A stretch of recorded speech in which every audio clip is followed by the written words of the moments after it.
बुला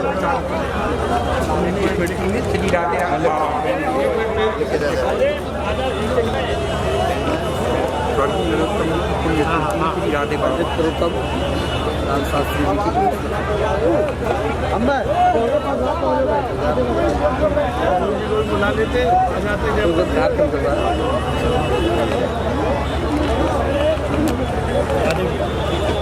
राधे राधे।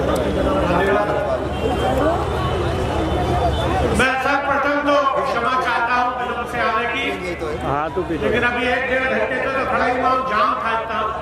मैं समझता हूँ ये ऐतिहासिक कार्यक्रम महाराज जी ने स्वर्गीय नरोत्तम लाल जी महाराज की पुण्य स्मृति में आज राधे राधे बाबा ने यहाँ इस कार्यक्रम को आयोजित किया है।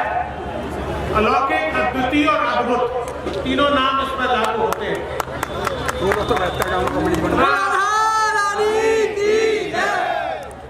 मैं नहीं समझता इससे पूर्व में कार्यक्रम तो बहुत हुए, आज नाम करते हैं, कोई 84 नाम करता है। इसमें ये परमात्मा जी बता रहे हैं 1672 गाँव और बड़े उत्साह से उमंग से आए। हमारे यहाँ बहुत से लोग जिले करते हैं, लेकिन आदमी वही 5-7 हजार ही आ पाता है। लेकिन मैं देखता आ रहा हूँ, शेरगढ़ की तरफ से आ रहा हूँ, माठ होकर उधर से आया था, वहाँ भी कुछ कार्यक्रम थे। अभी भी यहाँ से हजारों की संख्या में जनता प्रसाद ग्रहण कर वापस जा रही है। तो ऐसी पुण्यात्मा के पुण्य प्रताप से इस तरह के कार्यक्रम आयोजित हो जाते हैं। मैं उस दिन वहाँ वजेरा में था, अब यहाँ मक्का की सरदारी महेश कहाँ करता था, ये सब लोग मुझे वहीं मिले थे, न्योता देते हुए 10-15 दिन पहले की बात है। तो मुझे लग रहा था कि जिले भर को न्योता दे रहे हैं, जाने कितने लोग आएंगे, लेकिन वाकई ये साल जरूरत हुआ है उन सबकी मेहनत सरदारी की। महाराज जी इसमें लीन है, इसमें व्यस्त है। तो समझता हूँ कि इसके प्रसाद ग्रहण करने के बाद मैं तो बस, चूंकि ये किसानों का जनसलाब है, किसान इस देश की आत्मा है, रीढ़ की हड्डी है। और अभी काफी दिनों से संघर्ष भी हुआ। मैं तो बस इंद्र भगवान से यही प्रार्थना करता हूँ कि इनकी जो फसल यहाँ पर लहरा रही है, देखता रहा था, लाहा इतना जोरदार है, गेहूं इतनी बढ़िया वृद्धि कर रहा है। मैं भी किसान हूँ इसलिए सब जानता हूँ। कहीं कहीं यहाँ इधर आलू तो कम होता है, उधर आलू बहुत अच्छा। बहरहाल सारी फसलें, रबी की जो मेन फसल होती है वो बहुत ही अच्छी है। तो मैं तो आज के दिन उस पुण्यात्मा से प्रार्थना करूंगा कि भगवान से वहाँ स्वर्ग में पहुंच रहे हो, वैकुंठ में, तो ऐसी प्रार्थना करता है किसानों पर कृपा बनाए रखे और सारी सेती ये फसल इनके घर में पहुंच जाए तो किसान को उसका लाभ मिल जाए। और ये जो कानून बनाया था उसमें किसान की उपज का जो MSP पे कानून है, ऐसी हमारे प्रधानमंत्री जी और सरकार को भगवान सद्बुद्धि दे कि इनका कानून बना दे।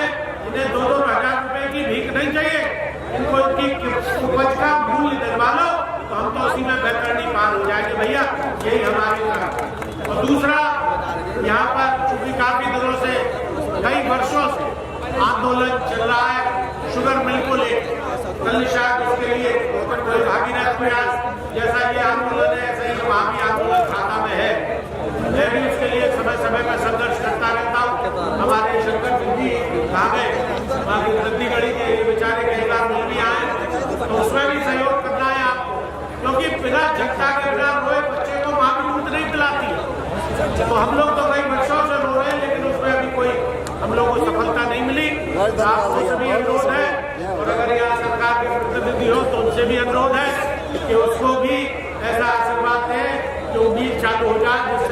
देखिए, मैं भी किसान हूँ इसलिए मुझे मालूम है, धान निश्चित रूप से 3 फसलें होती है, तो धान से किसानों की आर्थिक स्थिति अच्छी हुई है, सुधर हुई है, पैसा आया है किसान। 3 फसल मेरे सरगिदाना और नैनी से एग्रीकल्चर का कोर्स करके आए थे, आज से करीब 50-60 साल पूर्व।